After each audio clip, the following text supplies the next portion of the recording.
시청자 여러분 안녕하십니까. 이란 사태, 지금 북한 내부의 충격이 만만치 않은 것으로 지금 확인되고 있는데, 일단 중국과 러시아에 나와 있는 약 한 70만 명의 북한 노동자, 또 외교관, 국가보위성, 이런 다양한 계층의 북한인들이 약 한 70만 명이 지금 집중되어 있고, 또 해외에 나와 있는 이제 뭐 외교관들, 이 전체가 지금 그 이란 사태의 대충격에 휩싸인 이런 상황이 지금 노출되고 있습니다. 저희가 지금 중국이나 러시아 쪽에 그 북한 노동자들, 또 그리고 이제 북한 관리들과 같이 일을 하고 있는 중국인들, 또 러시아 쪽 사람들 얘기 들어보게 되면 지금 그 북한 노동자들이 거의 일을 못하고 있다. 멍해가지고 충격이 얼마나 심한지 지금 뭐 이게 당장 북한이 붕괴된 것처럼 그런 생각에 지금 들고 있다. 그러니까 중국 같은 경우에도 지금 그 노동자들이 지금 모여 앉아가지고 이란의 그 하메이니 최고 지도자, 그리고 이제 혁명 사령관을 포함해서 이란 지도부가 통째로 거의 뭐 삭제가 됐죠. 자, 이런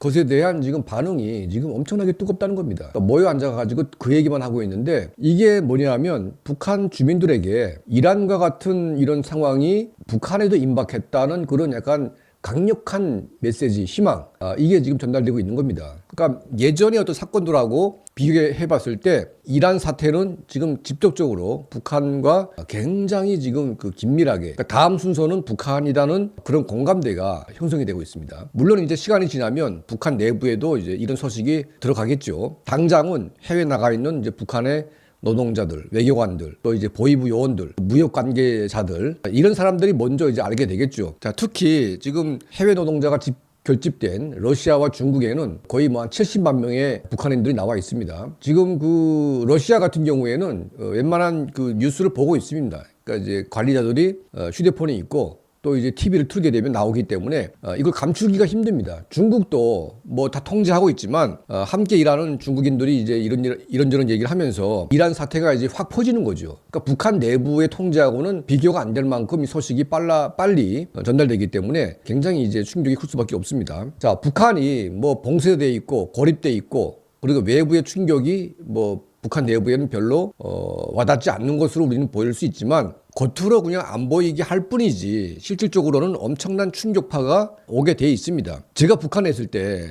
89년도 12월 22일 날이죠. 그 니콜라이 차우세스쿠가 처형당했을 때 북한 뉴스에는 아예 안 나왔습니다. 저는 라디오를 몰래 듣다가 이 소식을 듣고 엄청난 충격을 받았습니다. 왜냐하면 니콜라이 차우세스쿠는 그 당시에 김일성하고 완전히 의형제 같은 친구였습니다. 그리고 니콜라이 차우세스쿠가 루마니아에다가 북한식 어떤 수령 독재를 만들려고 시도하다가 결국은 이제 그런 꼴을 났는데, 이 차우세스쿠 부부가 혁명 군중에 의해서 180발의 총탄을 얻어맞고 정말 처참하게 죽은 소식이 전달됐는데, 그때 김일성, 김정일 이 평양 지도부가 엄청난 충격에 휩싸였고 정말 북한의 정권의 기가 꺾이는 그런 상황이 놓였습니다. 자, 2006년도에 사담 후세인, 북한과 엄청 친했습니다. 사담 후세인이 처형당했고, 2011년도 10월 21일 날에 리비아의 그 카다피가 이제 축출이 됐는데, 카다피와 북한의 김정일이 상당한 이제 긴밀한 관계를 유지하면서 특히 카다피의 경호 시스템을 북한의 김정일이 그 호위국 시스템을 그대로 수출해가지고 카다피를 정점으로 한 카다피를 결사옹이하는 이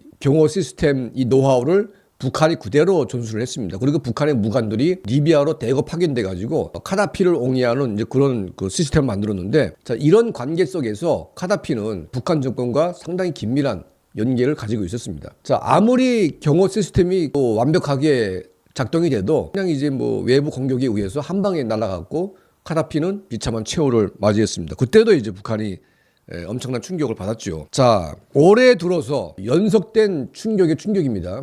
2021년도, 26년도 1월 달에, 올해 1월 뭐 새해 초 비슷할 때인데, 베네수엘라의 마두로 대통령이 그냥 통째로 생포돼가지고 올라오는 장면. 이거는 이제 뭐 이제는 평양에 모르는 사람이 없습니다. 뭐 해외에 나와 있는 모든 분들이 알고 있습니다. 자, 그런데 베네수엘라 하게 되면 왠지 허접해 보이고 뭐 북한하고는 다르겠지, 이런 느낌이 드는 겁니다. 하지만 베네수엘라가 북한보다 낫습니다, 사실은. 근데 북한 사람들의 인식에는 베네수엘라가 오죽이나 호줄했으면 대통령이 그냥 생포당해가지고 끌고 갔는데도 저항도 못한다? 이해가 안 되는 거죠. 자, 이런 지금까지의 어떤 사태하고는 이란 문제는 이거는 근본적인 차이가 있습니다. 자, 이란은 소위 미국이 지칭하는 악의 축의 메인입니다. 그 쿠바, 북한, 중국, 러시아 뭐 이런 나라들이 있는데 중국과 러시아는 이제 국제사회에 편입된 어떤 시스템이 있기 때문에 좀 제껴놓고 그야말로 악성 어떤 그런 악의 축은 이란입니다. 북한하고 이란. 근데 이란은 중동의 어떤 패권 국가를 지향하고 있고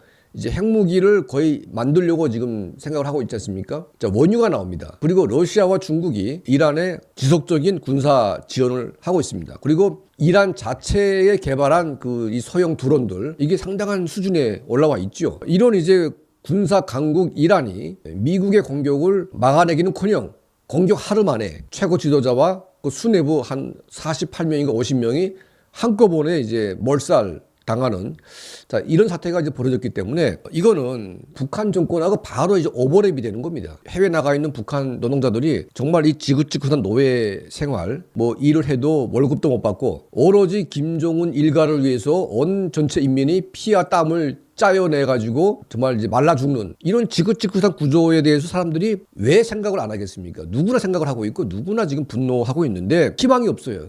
누가 김정은을 죽입니까? 누가 북한 정권을 뒤집어 엎습니까? 아마 민주화 운동이 일어난다고 하게 되면 북한 주민 반은 김정은에게 기관총 걸어놓고 다 그냥 쏴주기 겁니다. 그러니까 이게 북한 사람들은 애당초 김정은 정권을 뒤집어 엎는 그런 희망조차 가지고 있지 못한 나라인 거죠. 이건 약간 이란도 비슷합니다. 이란은 신정 체제이죠.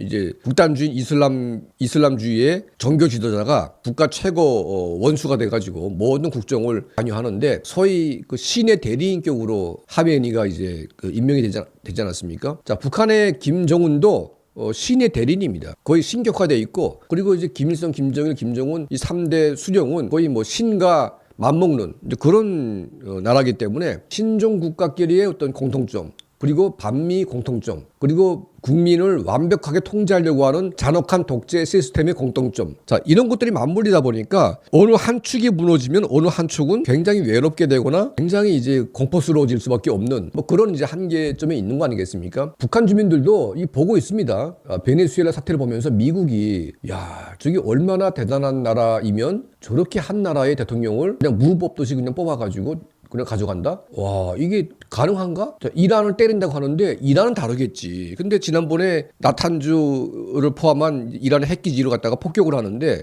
이게 지금 보니까 뭐 이 집채만한 구멍이 뽕 나가지고 완전히 그냥 아수라판이 됐습니다. 이란이 찍소리 못하고 있습니다. 뭔가 반격할 줄 알았는데 반격은 고사하고 이스라엘과 미국이 그냥 일방적으로 때려가지고 두드려 맞은 거 아니겠습니까? 자, 이번엔 좀 그동안 몇 달 지났으니까 준비해가지고 공격에 대비를 해야 되겠죠. 최소한 하메니가 한 일주일은 버티다가 죽는 게 그나마 좀 그래도 꼴 사납지 않는 그런 모습이겠는데 당일날에 그냥 폭살을 해버리니까 이제는 북한 사람들도 미국이 마음만 먹으면 김정은이 같은 것들은 그냥 하루가 아니라 한 몇 초 만에 그냥 다 없애버리는 것이 아닌가. 자, 이런 생각을 가지게 되는 겁니다. 그래서 미국이 김정은이한테 뭐라고 했습니까? 너 사랑한다.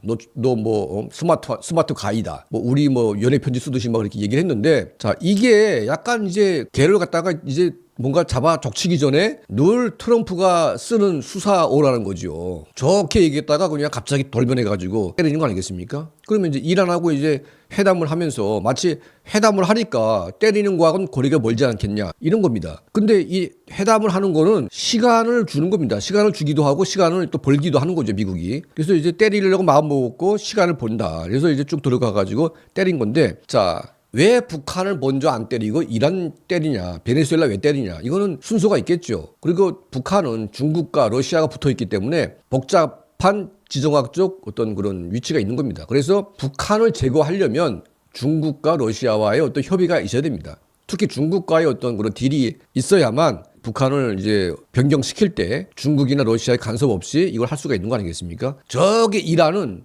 중국과 러시아가 개입을 할 수가 없지만 북한은 중국이 개입을 할 수 있기 때문에 좀 다른 문제가 되겠죠. 그래서 아마 이란까지 정리하고 나서 트럼프가 4월 달에 중국에 가서 북한을 제거하기 위한 어떤 김정은과의 마지막 회담 그리고 시진핑과의 어떤 마지막 회담 자 이런 것들을 통해서 북한의 핵 문제를 트럼프가 풀고자 합니다. 자, 북한의 핵을 용인하게 되면요 전 세계 핵 통제가 안 됩니다. 북한의 핵은 반드시 없애야 됩니다. 이거는 중국과 미국이 공통적으로 생각을 하는 공통의 이익입니다. 북한의 핵은 허용할 수 없다.